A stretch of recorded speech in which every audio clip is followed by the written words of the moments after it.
to Louisiana. Been there in a long time to Louisiana. I can't wait to go back. Atlanta, Columbus, Ohio, Charlotte. Welcome, welcome, welcome. Let's see here. I'm going to stay co-host. Let me get that off my screen. So this evening, I can't tell you how excited we are to have Justin Grant here. I know at the HBCU Career Center, we have a knack for having the right person at the right time. And no time is it truer than this evening when we have Justin with us, who's just going to talk us through um, how to stay mellow and aware and work our own plan while we're in this particular time and season of our lives, of our country, of our work life, of our career. So I'm not going to take any more time. I'm just going to jump off, and Justin, you just go for it. Thank you very much for having me.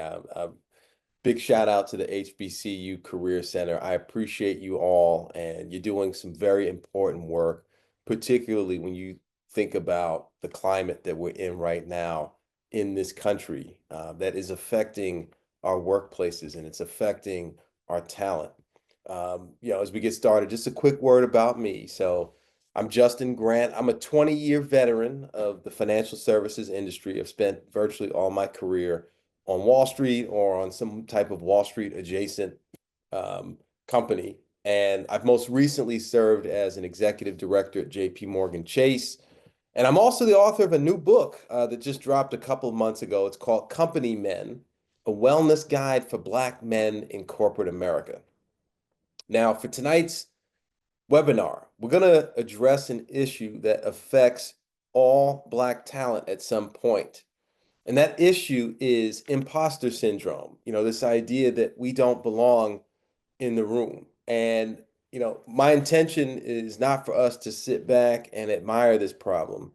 Tonight is all about being prescriptive and working through this issue together and identifying steps that we all can take to reach that place of belonging in the workplace and to find a level of psychological safety in corporate America, because corporate America continues to be predominantly white.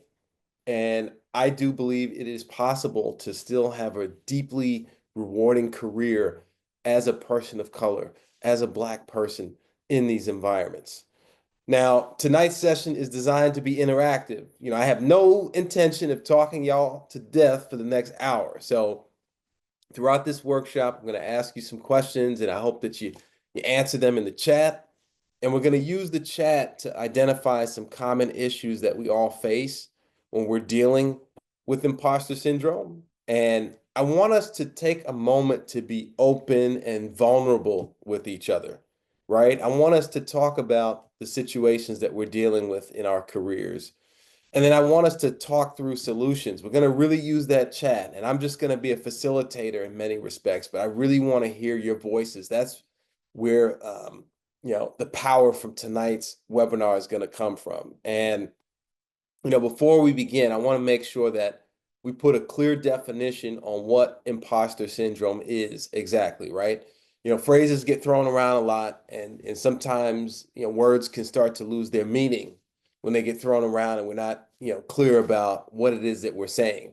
And so when we talk about imposter syndrome, what I'm defining that is, for the purpose of tonight's dialogue, that my definition, our definition, is that feeling that deep down you're a fraud despite all the evidence in the world of your success or your competence. And there's some symptoms for this condition of imposter syndrome. And, I had to really take a step back and think about my career because, I was of the mindset of, well, I never really felt imposter syndrome. But then I started going into the symptoms of it. And yeah, it affected me. I've been pretty successful in my career. I've been in senior level roles at places like JPMorgan and Goldman Sachs.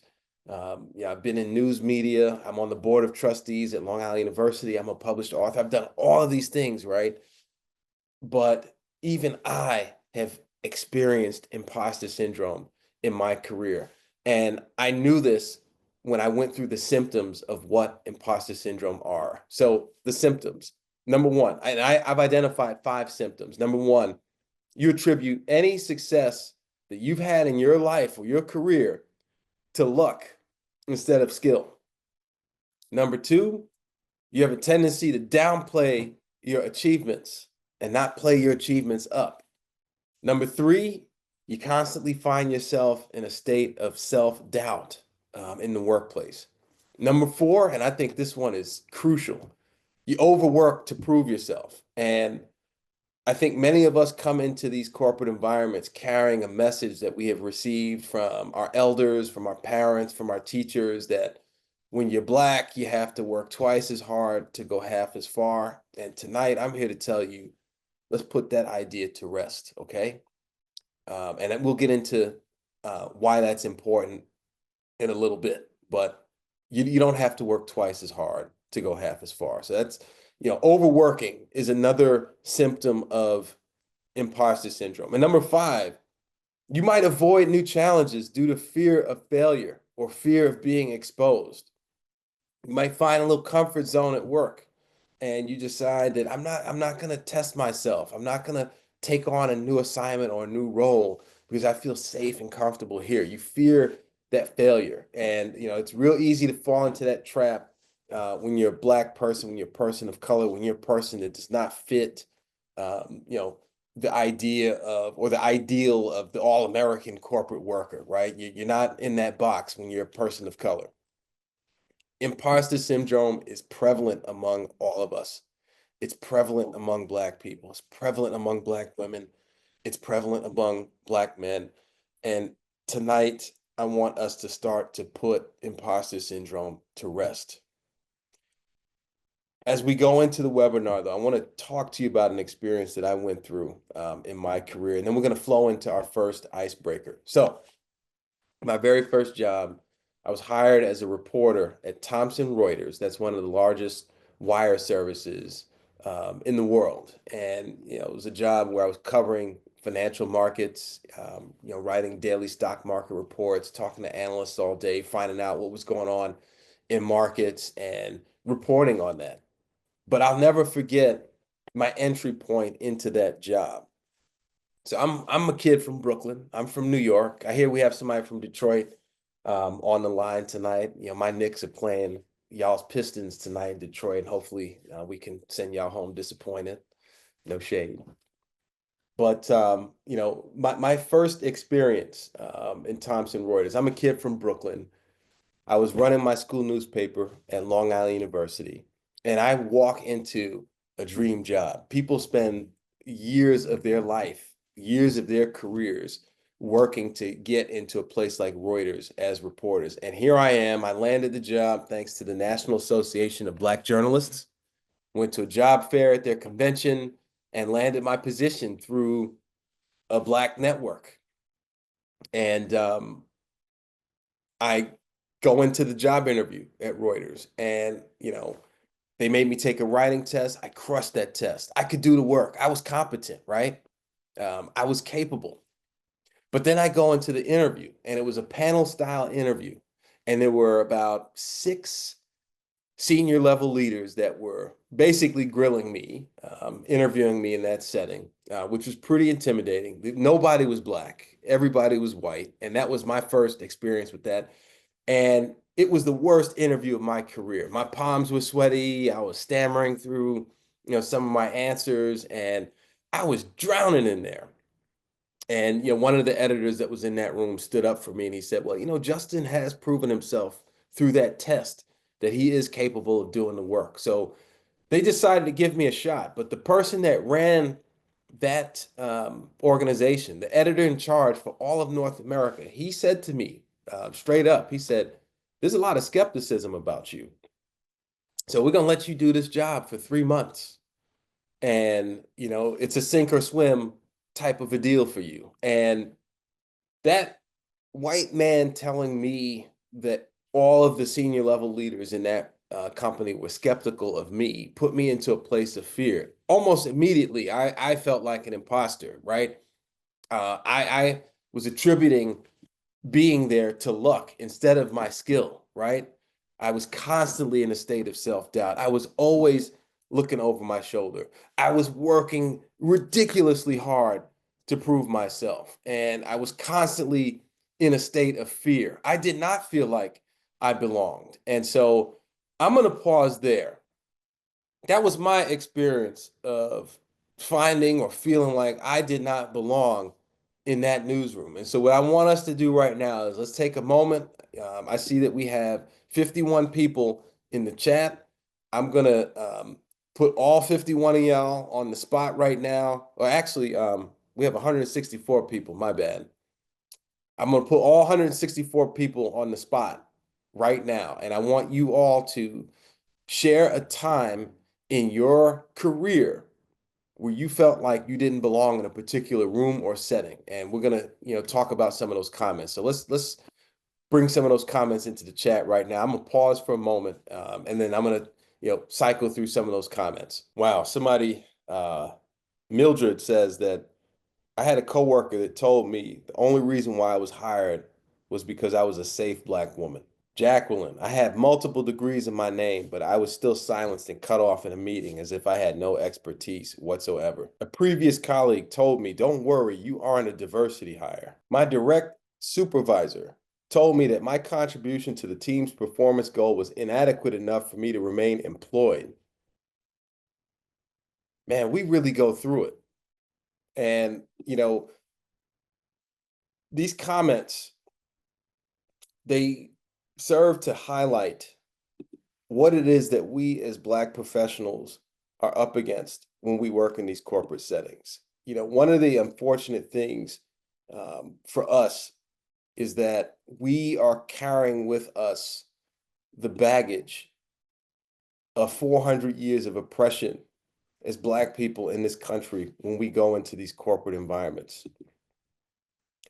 But one of the things that I want us to identify and figure out for ourselves is finding that place of peace and finding that place of comfort, despite being in hostile environments. I want to call out my most recent role was at a Big Four accounting firm. I was the only Black male and the only American man on the team. It felt every bit of imposter syndrome, right? And I can attest to some of the challenges at Big Four accounting firms. I actually have a friend who made partner.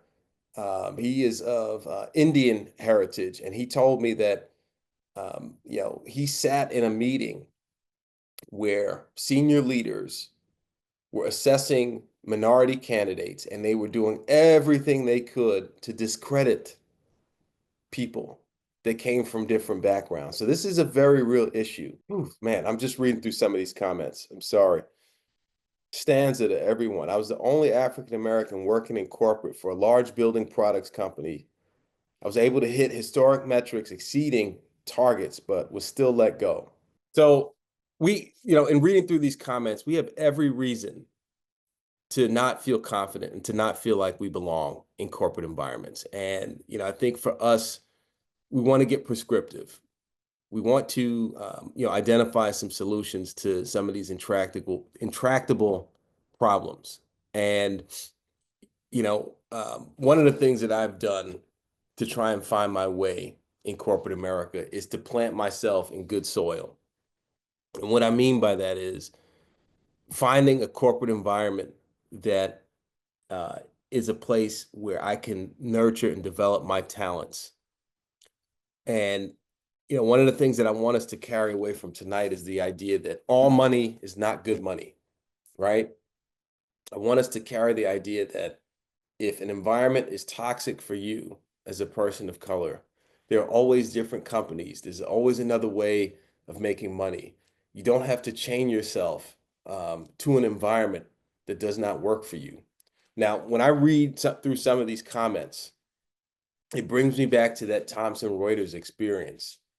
The fear that manager's skepticism placed into me, it caused me so much anxiety that it affected my health. I developed acid reflux. My blood pressure started to be a little bit higher than what it needed to be. It was not a healthy environment for me. And I decided to get out. And so I want us to lean into the idea of planting ourselves in good soil and not feeling as if we're in an environment that is toxic, it is okay to move yourself out of that. Now, I want to flow into the next section, of our conversation, and that's all about owning your space and building confidence. For me, throughout my 20 years in corporate America, I've learned that, 70% of your job is politics.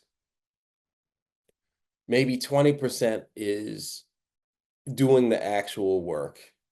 And then the other 10% is all about, the relationships and the people that are, speaking highly of you when you're not when you're not in the room and when you're not at the table. It's all about having those relationships, having those friendships. And, for me, fitting into corporate America, you have to master the art of being likable. And that is something that, it's not necessarily about race. And, in my book, I tell the story of, my experience at Fidelity Investments. It was an internal communications job that I took over at Fidelity. And they had fired a guy who had previously held that job because people could not stand working with him. They just could not stand him. And he was a white guy. He was Harvard educated, but he just did not fit into that corporate culture. And then I step into that role and I thrive because people enjoyed working with me. And, that's something that doesn't have anything to do with race. In a way, it's a human thing, right? We spend 90,000 hours at work throughout our lifetime. We spend most of our waking moments at work. We spend more time with our coworkers than we have with our friends and with our family. And, passing that time is a lot easier when you like the people that you work with. And for me, skin folk ain't always your kinfolk, right? I've had Black colleagues that I cannot stand. I've had white colleagues that I really enjoy and vice versa. And, I think it is critical for us, especially because we're minorities, but it's critical for us just as corporate talent to put genuine effort into getting to know our colleagues. And that means moving beyond the small talk and investing time in getting to know people. And, if you work at a large firm, I think that this could feel pretty daunting. But one of the things that I strive to do is to, identify 3 to 5 people in my orbit that I can just build those relationships with. You got to have an attitude of gratitude. And, this is especially important for us as Black people. And, I said up top, and we were talking offline before the webinar about the baggage that we carry as Black people. We're carrying 400 years of baggage, psychological baggage, with us in this country. And you cannot achieve a place of psychological safety in corporate America if you carry that baggage. We have to find a place of safety to just leave that baggage at the door when we step in so that we can be clear-eyed and have that attitude of gratitude at work every day. And I know that's a tall ask for us, especially when I'm reading some of these comments. But it is critical, that relationship building piece, master that art of being likable. The other piece is I am a big fan of the show Curb Your Enthusiasm. And I don't know if you've seen that show, but the main character, Larry David, he's a rich old white guy, and he has freedom to behave like a jerk. He has no emotional intelligence whatsoever. For us, for anybody who works in corporate America who is not independently wealthy, like Larry David, we have to master emotional intelligence. And that's, having that capacity to be aware of and control our emotions and to handle our relationships with empathy. None of these things are easy. We face a high level of complexity as Black people in the workplace, but mastering that art of likability is critical. I'm going to pause here, though. We're going to flow into our next interactive session. Okay, we're going to talk through, some scenarios, and then we're going to try to identify solutions to some of these scenarios. And I saw some of these actually pop up in the Zoom comments. So I'm going to ask these questions, and then I want you to populate the chat with your answers. So scenario number one, the unintentional microaggression. So picture yourself, you're in a meeting, and a colleague says to you, "Wow, you are really articulate in a way that feels condescending."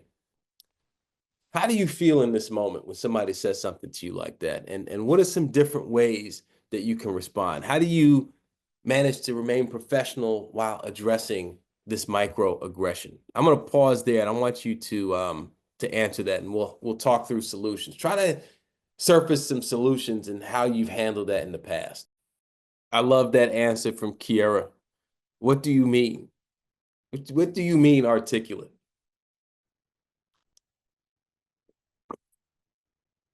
I think that is a great answer. And it's funny, that reminds me of a situation that I went through during my time at ABC News. So I was, and pardon me, I'm dabbing my forehead. I'm actually battling the flu right now.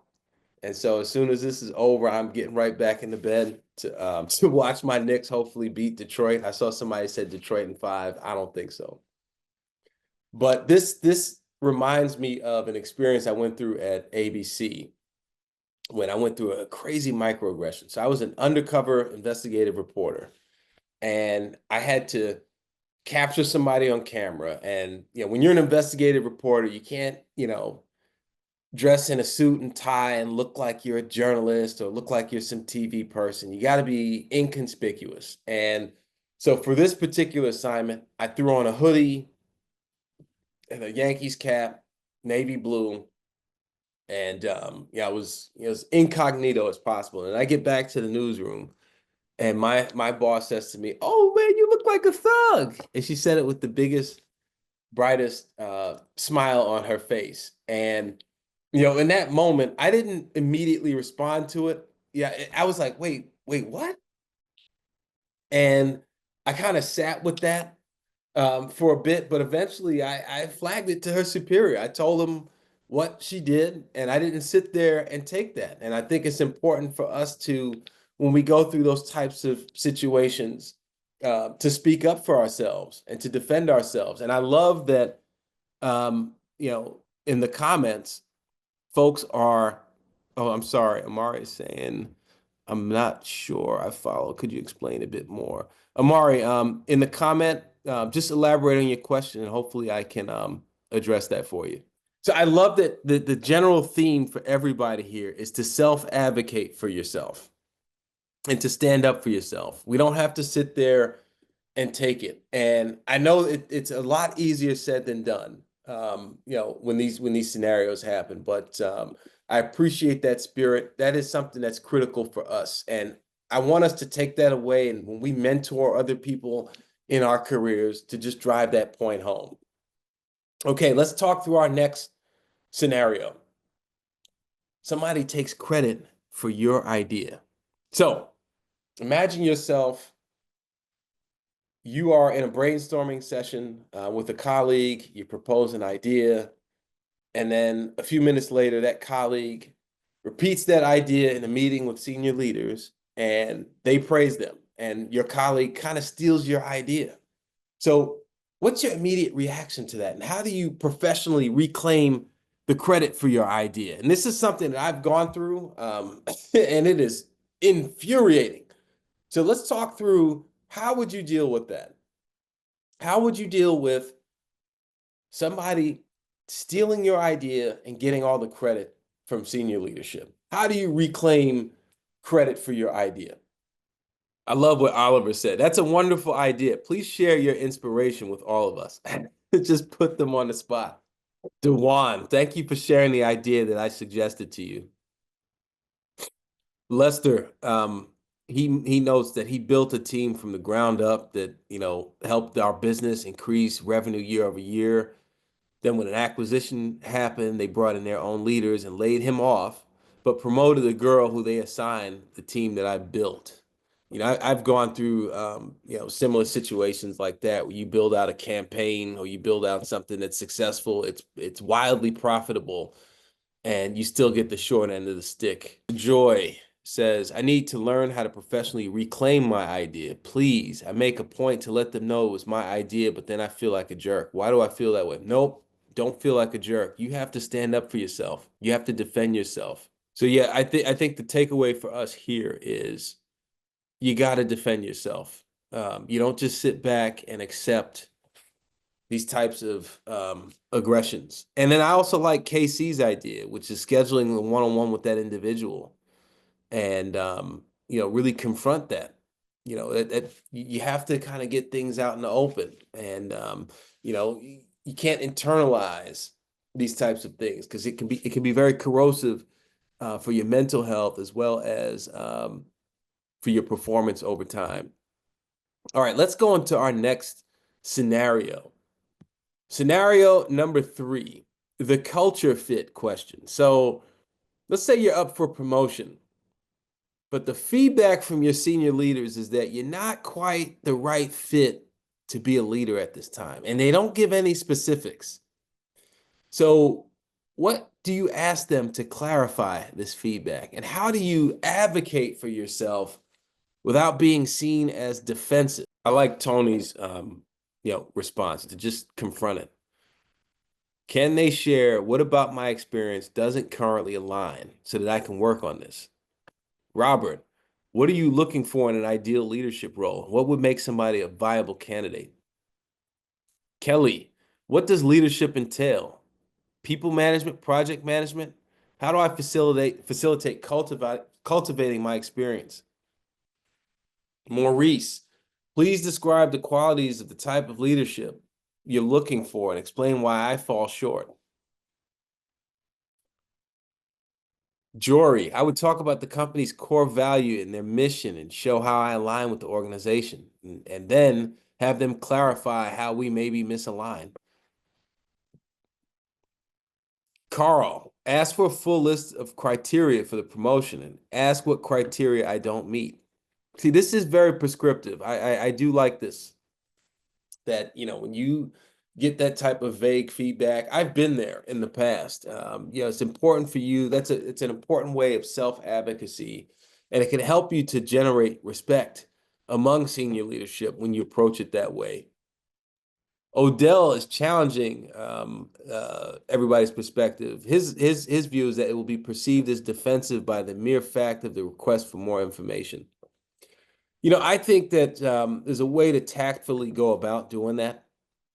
If you sit there passively and accept their feedback without advocating for yourself, then it can hurt you being seen as a leader. And I can tell you this because just last week I was sitting in a meeting where we are submitting junior level talent for consideration for promotions. And so, all the leaders on the team, my peers, we're submitting our candidates, we're submitting the people that report into us. And all of those leaders, it's like a jury, and they're judging people and they're talking about what some people do well and what some people don't do well and how some other people kind of need to grow. And there was a young man who was suggested for promotion, and they basically said he wasn't ready because he did not have any backbone.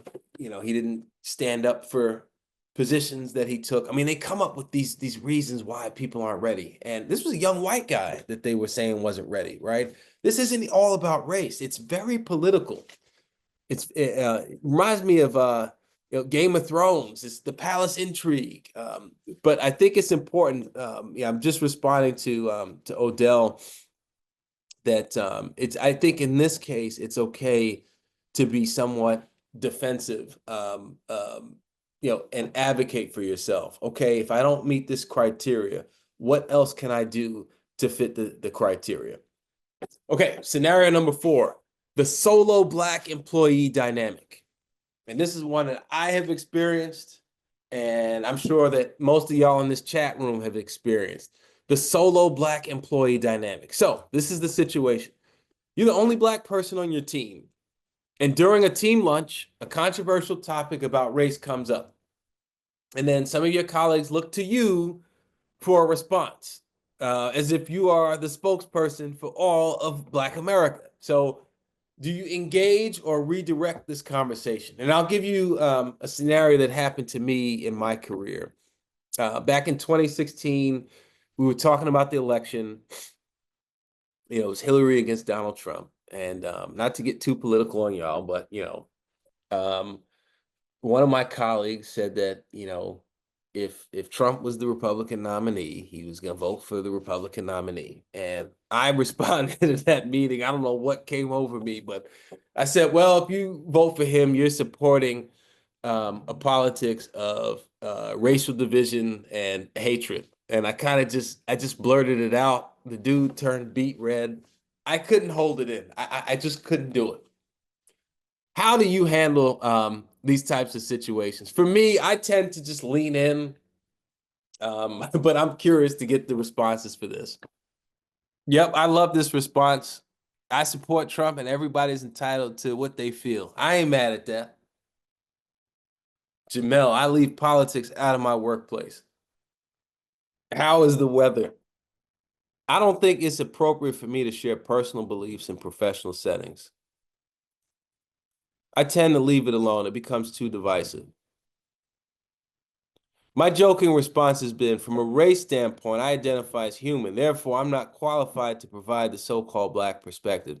I run from race politics and any questions. Ken, I think a lot of this depends on your personality. I think Ken is right here. Whether you tend to be an introvert or an extrovert, whether you enjoy the participation or not. Anthony, I never discuss politics. It will further aggravate me, I'm sure. So I get that, KC says, I lean in as well. However, most recently, I share resources so that folks can do some self-education. I think part of what we're talking about here, though, is this is how you build relationships with people. And, I was in a workplace. I was the only Black dude in this particular workplace. And I became really close friends with many of my white coworkers. To this day, we're on a group chat together. We take trips. I mean, these are my guys. We started a softball team, and we talk about all of these issues together. So I think it's also a matter of like, how deep are the relationships that you have in that workplace? All right, let's flip over to our next hypothetical. The emotional reaction dilemma. And this is one that I went through last year, actually. So I had a senior leader say about me to another senior leader that I need to learn to be diplomatic about things that I don't agree with. And I just hit the roof after I got that comment. I was just like, my goodness, how could she say such a thing about me? So my hypothetical for you, I had an emotional reaction to that. And I'll talk through how I dealt with that in a second. So this is the situation. A senior leader provides critical feedback on your performance in a way that feels harsh or unfair. And then you start to feel frustrated and defensive. How do you manage your initial emotional response? And what's the best way to approach a follow-up conversation? Now, what I wound up doing with my emotional response to that is I leaned on my network. So I have a woman who is my executive sponsor at this firm. I called her up, told her what happened. I kind of vented. I had another person on an advisory council for us. It's kind of like a close relationship, sort of an advisor slash mentor. Talked it out. I really leaned on my network when I went through that experience. But I would love to get your feedback on how do you deal with getting negative feedback and working through some of those emotions. Delandra says, I'm dealing with that now, and I have to wait a few days to respond and seek counsel. I think that's a healthy response. Stanza, I need a solid network. Let's talk about why you might feel you don't have a solid network. You probably have a much better network than you think you have. KC says, I tend to take my time to process before responding. I'll ask for a moment to digest the feedback. It may be on the spot, or I may ask to come back at a later point. Tony, I have a job coach that I bounce things off of. Satchel, I've learned to master my emotional response, verbal and body language, and follow up a day later asking for clear examples to validate if their feedback is valid. Sylvia, I'm dealing with that now, but was told not to take 24 hours, or I think Sylvia, you mean I'm dealing with that now, but was told to take 24 hours to process it before responding. Jeffrey Mills, feedback is a gift, whether you like it or not. Start by thanking the individual, ask questions, but don't over-explain your position. I love Jeffrey's comment here. Marius, I had to learn to not take it personally. All right, so we're going to flow into our third and final section of tonight's webinar, and that is around balancing authenticity and corporate expectations. And, I just want to say a quick word up top about, one of the challenges that we face as Black people in America is that, we have to lean into the duality of Black life, right? We have an identity as Americans. I'm an American. Y'all are Americans. This is our country, right? But we also have this identity that we've kind of been forced into as Black people. This is an identity that was forged in trauma. And, in doing research for my book, I dug into W.E.B. Du Bois's seminal work, The Souls of Black Folk. And, he published this in 1903, and he talked about the double consciousness that Black people have to employ, right? We want to be fully accepted as Americans, but then we have this other identity just because of the color of our skin, right? Our white peers whose families came from other countries were able to assimilate and just, eventually become white, right? Our skin color, our hair texture prevents us in many respects from, feeling as if we can, freely, move about. So we have a double consciousness as Black people. And unfortunately, that double consciousness forces us to work two jobs, right? You're doing the job that you were hired to do, and then you got a code switch, right? And code switching is, something that you might adjust your manner of speech, you might adjust the way you dress. You don't, and I'm not talking about going in there and feeling as if you have to put on some other character, but it's a second job that you're doing when you have to code switch. It is exhausting work, and it leads to burnout. And I've tried to get to a place in my life, in my career, where look, I'm not code switching. Okay, who I am on this webinar is who I'm going to be when I'm at work. And this is Justin, right? I think everybody assimilates to some degree in corporate America, Black, white, or whatever. I'm a Yankees fan. For years, the Yankees had a policy. You can't have any facial hair. If you play for the Yankees, you have to shave your facial hair. I'm at JPMorgan right now. Jamie Dimon says, you got to show up in the office 5 days a week now. We got to show up in the office 5 days a week, right? There's certain things, certain companies have ways of doing things, and everybody has to assimilate to that to some degree. But then there's also the racial dynamic. And when you talk about corporate culture, it is, white dominated. I come from banking. I come from the financial services industry. Only 8% of all professional talent in banking is Black. Only 4% of senior level leaders in banking is Black, right? So there's a level of, we're outnumbered, and you have to sort of conform to not just the corporate culture, but also the social climate of the place that you're working in. But my challenge to us right now is, how do you find peace with navigating both worlds successfully? And I think about the famous Key and Peele sketch when I think it was Jordan Peele, and he was playing Obama, and he's going down the line at an event. Anytime he saw somebody black, he's giving them the soul handshake and dapping them up and the hug, and he gets all prim and proper. When he has to shake hands with somebody white. I thought it was hilarious. But it was an illustration of um, you know embracing your blackness, but then you switch it up, you kind of flow a little bit. And so, he managed to still retain a level of authenticity in going through that.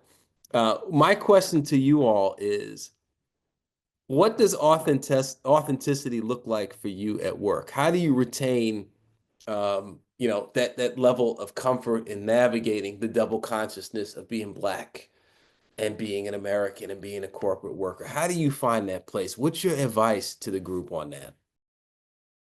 I appreciate what Kiara just said. I've had to stop code switching because it was and is still hard to do. I love that. Can't do it. Tony, I dress nice. I got my hats, my nice shirts, my Nikes. Jamel, my style and my hair. Terrence has a question. What steps should one take to develop an let me repeat that. What steps should one take to develop an identity of self-advocacy if they have received myriad socialization messages throughout one's lifetime that tells you you are inferior when compared to white Americans? Woo, man, what a question. So what I would say to you, Terrence, is the fact that you were hired, that you were brought in, is indicative enough of your ability to do the work. The fact that they brought you in is indicative of the reality that you are not inferior to them. And part of what I want us to come away with today is let's leave all that stuff at the door. Let's leave all that baggage at the door. I don't give a damn who thinks I'm inferior. I know I'm not inferior. I know I'm that dude. And, I have a section in my book where I talk about J.R. Smith. I say, don't be like Mike, be like J.R. Smith. J.R. Smith was a basketball player, and he was known as an irrational confidence guy. He was going to shoot his shot. He could be 0 for 10. He's going to keep shooting his shot. Nothing is stopping that man's confidence in himself. And we have to adopt that type of mindset. We have to have an irrational level of confidence in ourselves as Black people to survive these corporate environments. That is the only way that we're going to really survive and do our best work over time. Keenan says, finding and creating safe spaces at work. I think that's important as well. And, for me, what do those safe spaces look like? It's the relationships, it's the friendships, right? I've had best friends at work that are not, they're white people, right? Sometimes they're Black, but like you gotta have friends in the workplace. You gotta have people at work that are excited when you're there and you're excited to see them. It makes the whole experience so much better. Robert says that having mentorship that supports and reinforces the idea of you being your authentic self. I appreciate that also. And, I'll speak to my experience. I was blessed to manage communications at one point in my career for Tashonda Brown Duckett. She's the CEO of TIAA now. I supported her when she was at JPMorgan Chase. And, I saw how her approach uplifted so many people. She would wear her braids, and I saw what that did for Black women, that this woman was wearing braids, and it just lifted them up so much. And I saw the way she dressed and the way she maneuvered and operated in that place. And she was authentically herself, even in that environment. She was not putting on some fake identity, to get through. And, that having a leader like that you can look to, I definitely think is important. Satchel, I code switch strategically and push to drive meaningful results. Results have unlocked my ability to gradually be more authentic. I agree with that. If you're good at your job, You're free to be more of who you are. It really does boil down to being good at your job. And I want us to lose this idea. I said it earlier. Let's lose the idea that we have to be excellent because we're Black. No, we have to be excellent because being excellent matters. We have to be excellent because you want your name to be associated with quality work. When I see the name Oliver or the name Ronald or Lindsay or Terrence or Candy Love, I want to know that that name is associated with five-star quality work, right? That's why you got to be excellent, not because you're Black. Those days, we got to leave those days in the past. That's not going to move us forward. So Oliver's challenging the idea around confidence. He's saying the problem with that approach is that our rational level of confidence is still intimidating and contributes to the fit dilemma. They shift the narrative to suggest that we are not in touch and that we think too highly of ourselves. We have been faking it until we make it forever. I respect that. One of the things that I do though is I block all of that out. I think you got to have a level of tunnel vision and you have to have a level of, I don't care what these people are thinking about me, right? I grew up playing baseball. That was my sport. And I kind of think of it as like I'm at bat, I'm at the plate. And when I'm at that plate, I'm blocking out everything. Nothing else exists except me and my focus and what I'm about to do in my job and swinging that bat to try to hit that ball. I know it's a little more complicated than that in corporate America, but you'll drive yourself crazy, trying to make people feel comfortable with who you are. You just have to have that confidence and, just let it shine through. But I get what you're saying because it happens. They will shift these narratives on us. Timothy, he says, in today's climate, we must never lose grip of our true Blackness, natural intellect, and deep interconnection. And love we have for ourselves means more than any nonsense that permeates within white corporate culture. Engage in employee development and mentorship that will foster inner growth for internal and external success. It takes strength to reach new lengths. Timothy, I appreciate that. Tony, I see you have to drop. It's all good. Eleanor has a question. How do you handle sabotage by your direct supervisor who is attempting to feed a narrative of inferiority that he or she is promoting? Honestly, Eleanor, when I'm in situations like that, I try to get out. I try to find a new job, a new department. I'm not sticking around in those types of environments. I actually went through something like that. I'd been in a job for a few years. Stuff started to shift, reorgs, things like that. And the soil, it used to be good soil, and then the soil got toxic. I got to go plant myself in some good soil. That's how I handle it, honestly. All right, so we are about to wrap up with time. Yeah, we're about 2 minutes away. And so, I just want us to close out. I appreciate you all joining us tonight. I hope I did not put you out of sleep. Um, and definitely please share feedback in the survey on how we can improve this presentation. In doing the presentation, I'm already thinking about things I can do better next time. I will also say that, our key takeaways, I have 5 for us, and I'm actually going to post these in the chat right now so we can see them.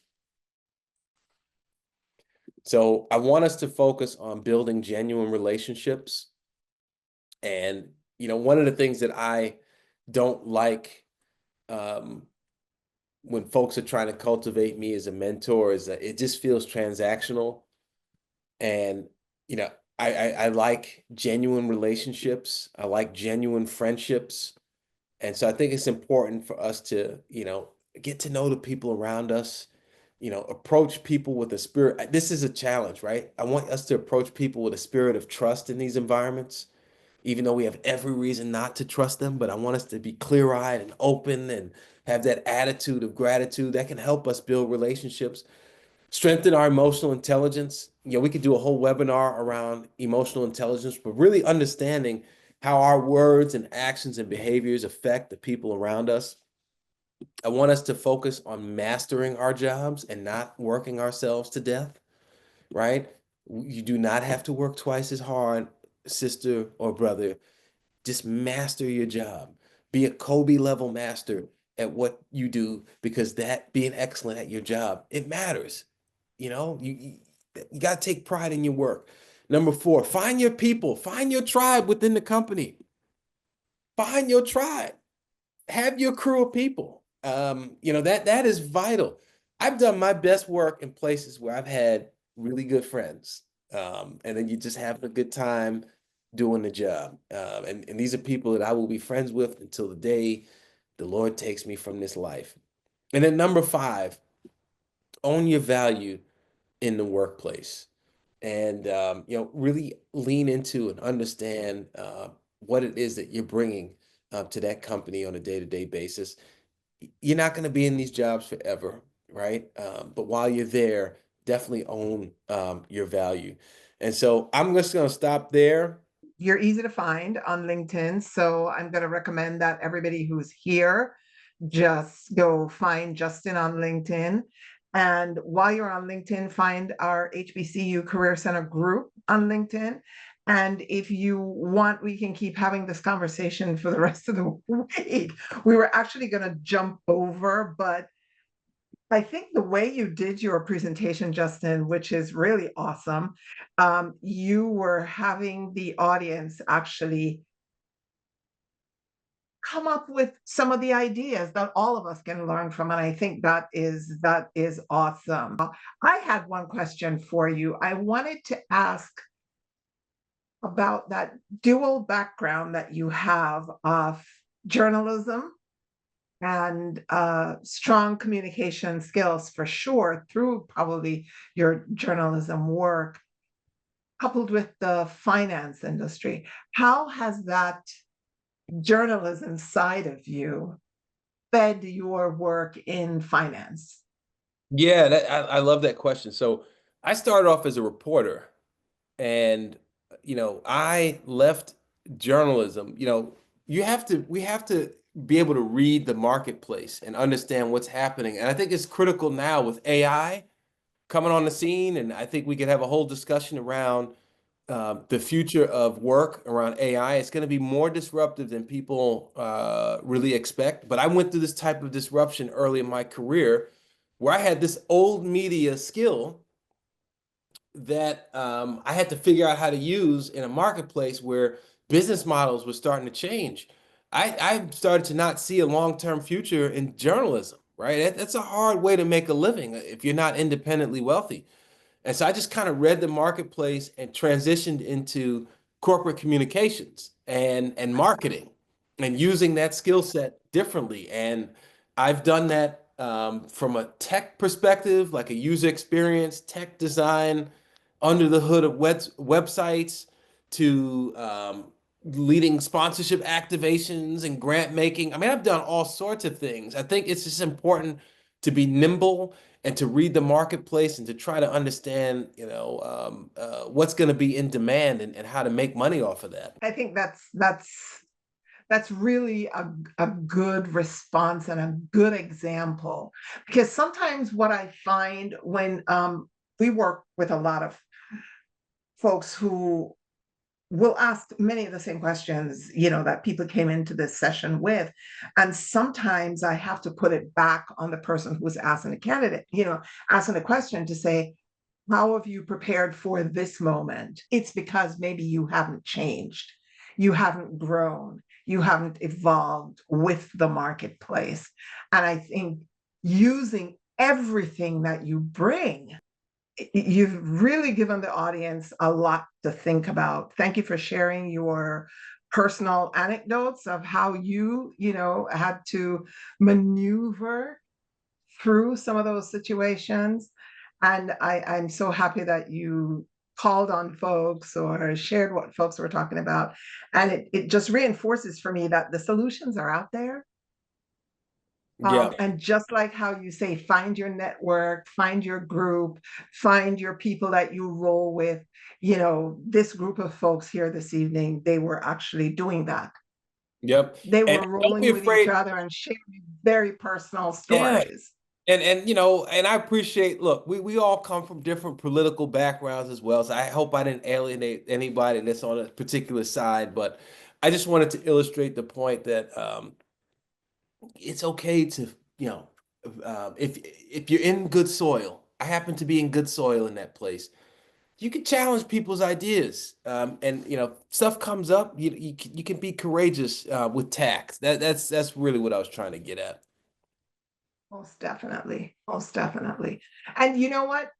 We deal in stuff that's real. And this is a reality. We have people who are going into the workplace worried and afraid of what they believe and how somebody else is going to, treat them if they find out how they believe. And I think your presentation this evening, the stuff you shared is really all about being your authentic self and focus on being awesome at what you do. There's really no other way. Yeah. Focus on being awesome at what you do. And so if the first time you answered someone, you didn't answer them right, reflect and say, you know what, if I get that question again, here's how I'm going to approach it, Yep. And we have and Jeff Blake. reflect and grow. Jeff Blake raised his hand, and one other point for me is that, you know, I have three children. I have a soon-to-be 14-year-old daughter. I have a 10-year-old boy, a 4-year-old daughter. I don't want them approaching life thinking that they have to work twice as hard as the next person. That is it's crippling to have that type of perspective. You know, it imprisons you in this environment of perfectionism, and you know, you start to emphasize work over other areas of your life, and it puts your health out of balance. We cannot have that idea. Quick anecdote about Jackie Robinson. Jackie Robinson made history. Jackie Robinson died very young. When he was like 50 years old, he looked like he was 80 because he had to be perfect. If he was not perfect, then other black talent would not have gotten an opportunity to play that sport, and he changed history. We are fortunate to not have to be like Jackie Robinson at this point in the year 2025. We've come a long way. As bad as things might seem right now because of all the DEI stuff that's happening, I still think this is the best time to be alive if you're a black person in this country. There's a world of opportunity out there for us. And I want us to just block out. We almost have to have a level of tunnel vision. Like, yes, be aware of our history.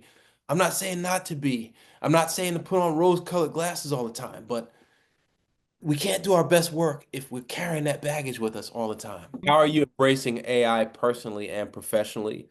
And so for me, on the personal level, I use AI. I actually use it to help me eat healthier. So, you know, and look, AI is all about knowing how to use the prompts. It's not a perfect tool. Sometimes you'll find inconsistencies and you correct it. But I use it to, you know, help me identify workouts. I've used it to help me identify healthy alternatives to the way I eat. I just published an article in Fast Company a couple weeks ago, and I was having trouble with the conclusion to the article. So I put like the first 5 or 6 paragraphs into Chat GPT, and I said, "Hey, help me write a conclusion to it." And it came up with something that I managed to tweak. I've used AI to help me structure presentations. So it's a really good tool that I think can help enhance productivity.